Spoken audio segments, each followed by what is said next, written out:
sometimes we end up worshipping fear without even trying to worship fear, right? Like, we do unconsciously. Have you ever like tried to do something but like your body is not trying to do it with you because it's in fear, but you're not consciously aware of it?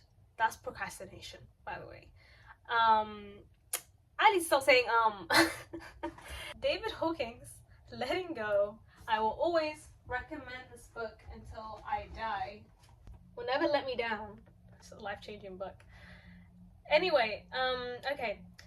In spirituality, in psychology, in whatever philosophy, we think of fear as more of an internal process rather than things on the outskirts actually being of fear. So fear is just an energy ball that's within, right?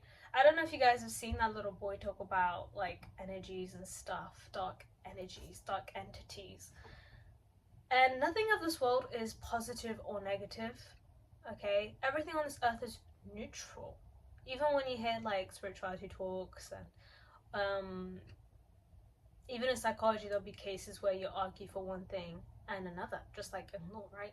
Nothing is bad. If something is normal in this world and you go to a different world and that thing that is considered normal here is not normal there, then would you say that world is a bad place if there's people killing people in that one and there's no people killing people here? I don't know if that's a good analogy, but my point is something that's bad over there is not necessarily going to always be also bad over here. With fear, because it's a state that we create within, it gives us a lot of power to transform it. It is not dependent on external things for us to decide on how we're going to feel. And with letting go, that's exactly what is portrayed, is that everything is an energy, right? And we can create that energy within us. We can create it using our mind. Our mind is very powerful. There's a lot of research, there's a lot of things going around that's proven. What's not proven is that we can actually create energies within our body. So if we are in a state of fear, we can transmute it to a higher level, as in move from fear to courage, to neutrality, and to peace, enlightenment, all the other ones above. We don't have to stay in a state of fear. That being said, how do we get across fear then? Like, let's say you're in a state of fear. You want to do your essay, but you don't want to do your essay because you did bad in the past and now you don't want to waste your time. And if we haven't gotten to a point where you can process what that state is, then you can just pay attention to how your body feels. Okay, so when you sit down to do your essay, how does your body feel? Does it feel tired? Do you feel jiggy in your muscles? Do you feel like a bit of an agitation, like you need to move around, you need to chew, or you need to eat? Basically anything that calms this jittiness down. Is there a blockage in maybe in your mind? Maybe you're getting a migraine. Anything somatic, right? Anything on the body that presents itself as a result to you trying to do something that you are afraid of. You might not necessarily be aware that you're afraid of it, but your body will show it to you first. That's a first symptom, okay? It's body, your stomach and your intestine cramps and all of that. The next, you might even get tired, you might get really sleepy, and it's like, I've been sleeping, you know, like 9 hours. Why am I all of a sudden tired? It's because you are afraid. Now that you got the first symptom, notice why you might be afraid of these things. Why would you be afraid of going up to that person and speaking to them? Why might you be afraid to join in on that conversation?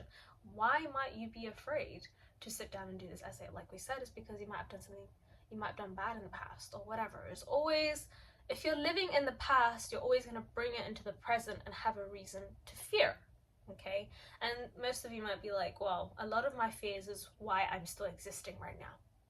Why I'm still alive right now is because I didn't go around at 2 a.m. half naked, you know, all these random things that people would come up with. Or the reason why I'm not dead right now is because I was afraid to drive badly. Or the reason why I'm still in my education right now is because I was afraid to fail. all of that. Okay, and that's how I get to the point of this title, and that is, are you worshipping fear? Are you letting your whole life be dependent on the only energy of fear? Like, there's so many other better energies that you can run your life on. Excitement, passion, ambition, love, trust, faith, courage. Even pride is better than fear. I know you might be thinking pride might hurt more people, but unfortunately we're only thinking about you as a person. I'd rather you be more prideful of what you do than fear that something is going to go wrong. And to compass this, to adhere to this, to solve this, to add a remedy to this, you need to, every single time you're afraid, let that process go along, right? Let that process transmute itself. Think about all the times that you might have been afraid of this particular situation, and maybe your thoughts will come into play and they'll tell you, you know, well, last time you tried to do that, you were ostracized. Last time you tried to sit down and do the essay, you wasted 20 hours trying to get past the first point, and it was stressful, la la la. And you have to let yourself feel, okay? The only issue with this is with energy situations, with emotions, should I say, for example, fear. The energy is like a ball and it doesn't have thoughts, so your thoughts will always be endless. Like, no matter how much you try and target the fear, the thoughts will be endless. So you'll be like, oh well this, oh well that, oh well this, oh well that, oh well this, and it's going to go on for days, even months and years. That's why you have to let go of logic and let go of thought. And don't, this is why I will always go for creative expressions because they're quick. They deal with the ball of energy without the one thing that we're taught to always rely on, and that's our logic and our thoughts. And it wastes so much time using logic trying to solve this energy ball of fear. So what you're going to do instead is let yourself feel it without the thought. Okay, so that looks like, I feel very, like, once you acknowledge that your body's feeling tired and stuff like that, just feel like, damn, like, when was the last time I felt like this? You know, and then you're gonna, your mind will quickly come up with it if you've done this practice before. If you haven't, it's going to take a bit of digging, but trust me, 20 minutes of this is enough. So, you know, think back to a time where you did a similar thing and it felt crap, and just let yourself feel it. It's like, wow, like, that was hard. Like, I had to go through that, you know? You can pity yourself at this point. And then just carry on from that and try and transmute it. Okay, I learned from that lesson and it's okay. Put some love into it and transmute up that ladder from fear to I think it's like anger, pride, courage. I was literally here. from oh yeah, actually with fear, by the way, majority of the time it is guilt-based and shame-based. What that means is we used to have an innocent mindset about life, and life showed us otherwise, okay? Most of the time we feel guilty that these things happened, right? So, okay, I did bad. Like, I'm the one to feel guilty. That happened, and I should be guilty that I can't live on this planet without being ashamed of myself.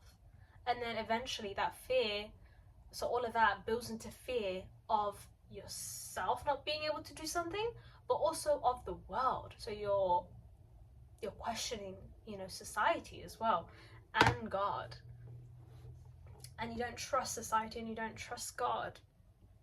I'm not saying that we need to have zero fear. It's just we need to understand that fear should not be the only emotion that leads our life. And half the time, fear will stop us from doing some crazy, amazing things. Suppressed emotions to begin with, and eventually you can lead it into suppressed, which is more conscious awareness of this fear. You're trying to go from here to here. Fear is stopping you from doing that transition, so let's transmute the fear. Let's move it up the ladder It's going to take time. Things don't happen instantly. Things will take time, right? And then once you can transmute it, feel better. I'm not saying deny fear. That's not what I'm saying. Denying fear would be like, okay, I'm trying to go from here to there. I feel fearful. I'm just going to push myself, forget it, go against the resistance. That's not what the willow tree analogy says in Taoist tradition in China. They say, go with the wind. Don't go against the wind. Going against the wind is so much harder. You'll get burned out. And honestly, that's actually more fear, because next time you try to do that same thing,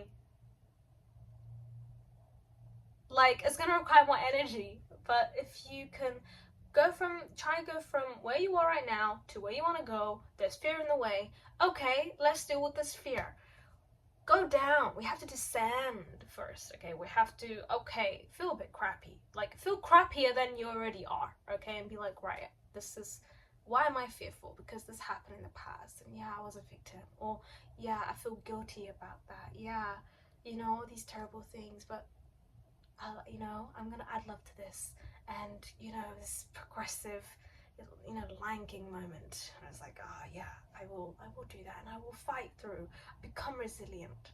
And then you're gonna get to a state where you feel good about moving from here to there, and the fear is no longer there because it's being treated. You can cry, by the way. It's good to cry. It's good to purge.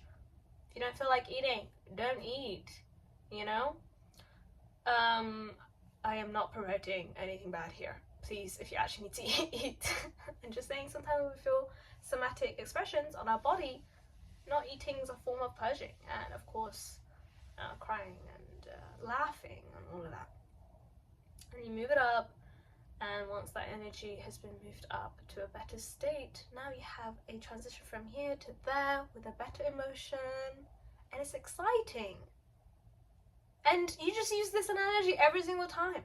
And notice that your fear might be stemming from guilt and shame within yourself, about yourself, from worldly experiences that you've had, to the outside. Society, environment, that's dangerous, this is bad, this blah, blah, blah, blah. But, you know, everything that you see externally is a representation of your internal. Anyway, guys, subscribe. I am going to do my best to bring forth more messages like this. If you like it, stay around, and I love you. Have a good year. It's the year of transformation. It's the year of letting go. It's a year of forgiveness to the self. It's time to ignore the outside world for a second and just focus on yourself.